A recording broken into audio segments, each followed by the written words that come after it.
Salut les barbus, c'est Urial de Barbu In Game, votre chaîne de décor, tuto peinture, unboxing, présentation de règles.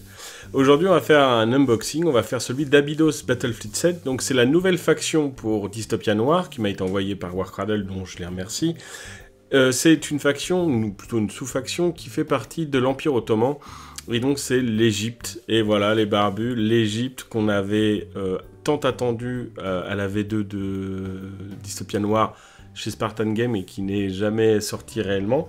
Et donc du coup là on les a, nouvelle version V3, et on a gardé un peu ce style qu'avait donné Spartan, Feu Spartan, mais à la sauce Warcradle comme d'habitude.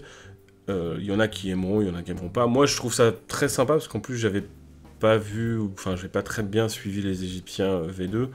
Donc pour moi ils sont complètement nouveaux.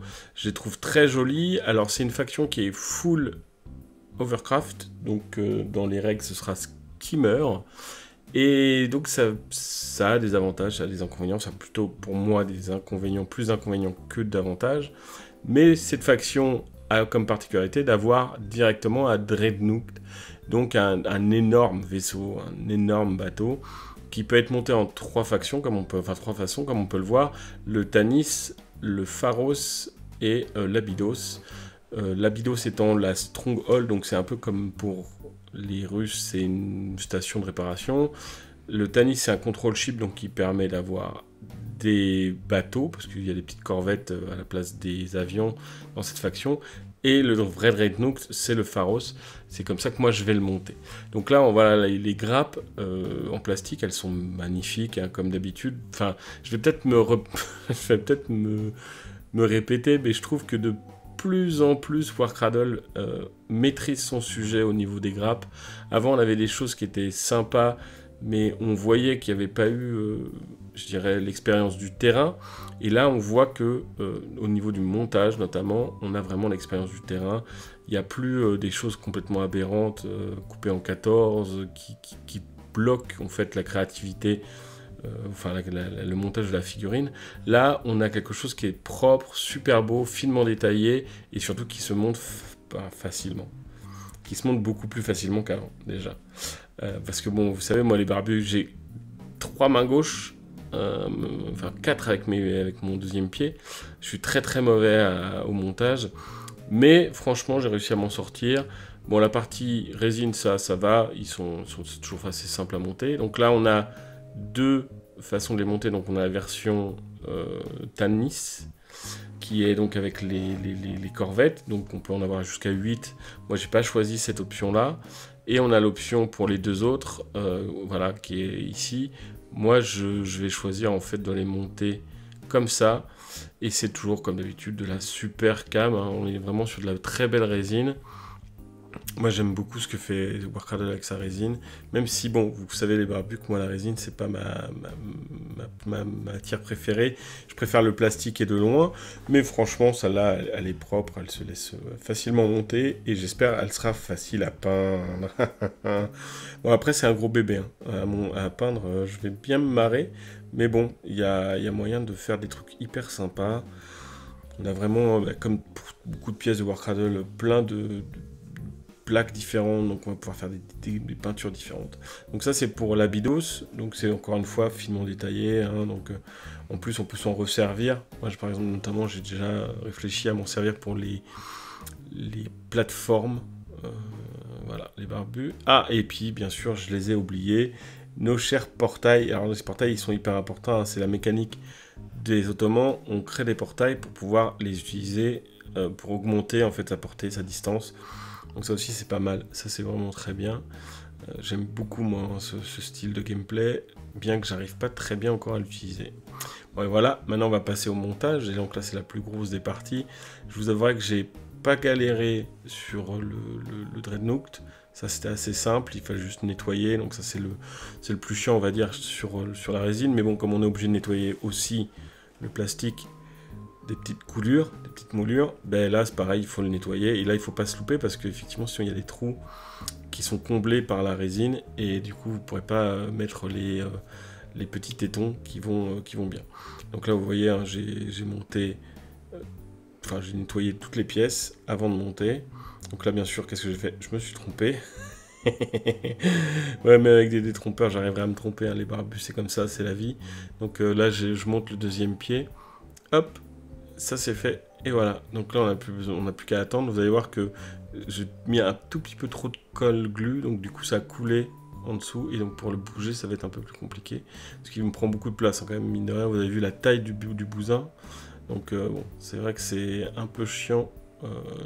Parce que c'était assez gros, donc sur la table, il fallait que je le pousse. Donc faites pas comme moi, les barbus, mettez pas trop de colle super glue, comme ça vous évitera quelques déboires.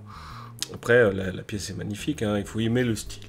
Mais c'est vraiment... Moi je l'aime bien, j'aime bien, ça change. Les espèces de trous, en fait, c'est pour le côté habidos, pour pouvoir mettre des bateaux, pour les réparer un peu, pour faire style. Moi je trouvais ça très sympa. Ce qui est intéressant à noter aussi, c'est que pour moi c'est la première fois que je les vois, on a les petits pulse beamers qu'on n'avait pas, et ça c'est top parce que c'est des armes normalement qui sont réservées au COE, et on les avait dans la liste turque, mais impossible d'avoir les pièces, quoi. Donc là ça y est, c'est chose faite, hein, grâce à cette grappe on peut avoir les petits trucs qui nous manquait. Donc ça c'est vraiment cool. Moi j'ai trouvé ça super important, moi, parce que même si on est dans un jeu où on peut dire bon ben là j'ai des pulses, mais en fait j'ai des roquettes, enfin on n'est pas non plus à la pièce, on fait pas des tournois, ce genre de trucs. Mais c'est sympa pour le côté modéliste d'avoir les bonnes tourelles, je dirais, pour pouvoir avoir quelque chose de propre. Donc vous m'excuserez, j'essaie de me forcer de ne pas bâiller. Pourquoi? Parce que il est 22 h et que je suis déjà pulvérisé les barbus. Donc là j'ai mis les nouvelles armes, là, les 10 canons. Donc vous voyez, qui ont une autre gueule, qui ressemble hein, quand même à ce qu'on voyait chez les Ottomans, enfin chez le Sultanat, pour être plus précis. Mais avec une tête différente. Voilà, donc ça c'est cool, parce que ce canon a l'air terrible, donc peut-être que je me trompe. L'avenir me le dira. Mais il a l'air vraiment super sympa à utiliser. On peut utiliser des cartes pour augmenter sa puissance, ce genre de truc. J'ai trouvé ça super intéressant au niveau gameplay, puis au niveau puissance aussi. Donc je vais tester ça pour vous les barbus. Je vous dirai si j'y pense dans une prochaine vidéo ce que ça vaut. À noter que tous les orbates ont été refaits et on sent, autant les orbates avant étaient un peu cheap, il y a un petit peu simpliste, avec pas beaucoup de travail de pagination. Là, on a une couverture enfin, et une couverture qui est magnifique. Ce qui n'empêche pas ceux qui ne veulent pas défoncer leur encre pour leur imprimante de ne pas imprimer cette couverture, et comme ça, ils sont tranquilles. En tout cas, moi, je pense que je vais l'imprimer parce que elle est très jolie. Il y a les patrons, donc les nouveaux patrons qu'on avait déjà vus avec la dernière campagne, dans le campagne 7, et ça y est, enfin, on a les deux patrons. Bon, leur pouvoir ne m'a pas transcendé, à part si vraiment vous voulez jouer full Horde ou full Crimson League, bah, c'est pas terrible. Donc moi, je vais m'en passer pour l'instant, en espérant qu'ils fassent des patrons différents. Donc là, en fait, ce que j'ai fait, parce qu'on a 4 croiseurs, j'en ai monté un en Manjet, donc le plus gros, le Heavy Skimmer. Et j'en ai monté 3 en torpille, qui sont les Mequettes, je crois. Donc pour avoir un vaisseau moins cher, parce que c'est ça que j'aime bien faire souvent. J'aime bien avoir des vaisseaux moins chers. Et surtout, ça permettait d'avoir, pour 20 points par bateau, d'avoir 2 SRS nouveaux, là, donc d'espèces d'escorteurs corvettes que nous propose le jeu. Et donc du coup, ça me permettait d'avoir des mini porte-avions entre guillemets. Et en fait, j'ai l'impression que les Égyptiens n'auront pas vraiment de porte-avions à part des gros bateaux comme les flagships comme pas l'Abydos, le Tanis, qui ont plein de SRS. Mais sinon, je pense qu'on n'aura pas de croiseur qui servira réellement de porte-avions. On aura tous les croiseurs qui pourront avoir des CRS, moyennant un coût supplémentaire. Je trouve ça plutôt pas mal, c'est intéressant comme concept, parce que ça permet de pas avoir à s'inquiéter de est-ce que mon porte-avions va se faire détruire ou pas. Là, tous, ils sont un tout petit peu porte-avions. Donc l'adversaire, en fait, va vous enlever des SRS en tuant vos croiseurs de base, mais il va pas pouvoir vous enlever tous vos SRS. Donc je trouve que c'est une mécanique aussi qui était très intéressante. J'ai hâte de voir si ça marche bien, parce que mine de rien, j'en ai que 6, j'en ai pas 8 des SRS, et que ils vont mourir assez rapidement, hein. Il faut pas se leurrer, les croiseurs, même si c'est puissant, c'est qu'une seule unité, c'est qu'une seule escadre. Donc voilà, à voir si j'arrive à les faire survivre assez longtemps, parce que le Manjet, lui, pouvait aussi avoir des SRS, sauf que il a le droit que d'en avoir qu'un seul.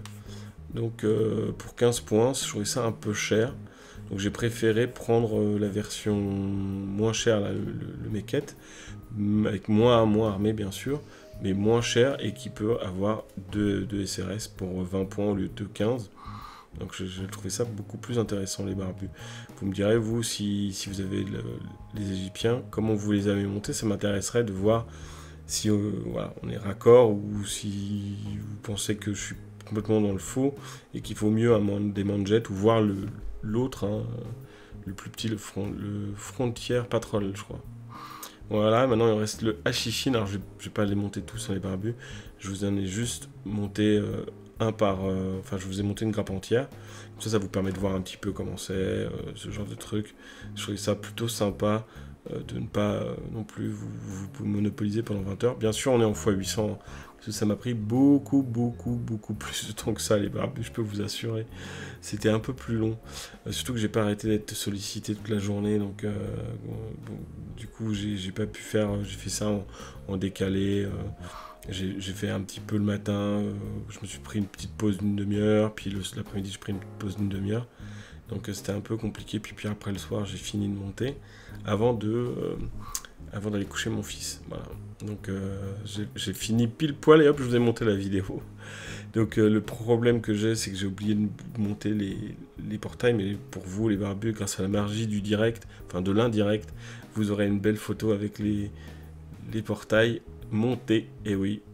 Donc voilà, ça c'était la chichine. Bon, voilà une belle petite photo de famille. Bon, les barbus, voilà qui nous amène à la fin de cette vidéo. J'espère qu'elle vous a plu. Si c'est le cas, n'hésitez pas à la liker, à me poser vos questions ou vos remarques dans les commentaires, à vous abonner si ce n'est pas déjà fait, et à activer la cloche de notification pour recevoir les alertes de nos futures vidéos. Quant à moi, les barbus, je vous dis à très bientôt pour une prochaine vidéo, et que le poil soit avec vous.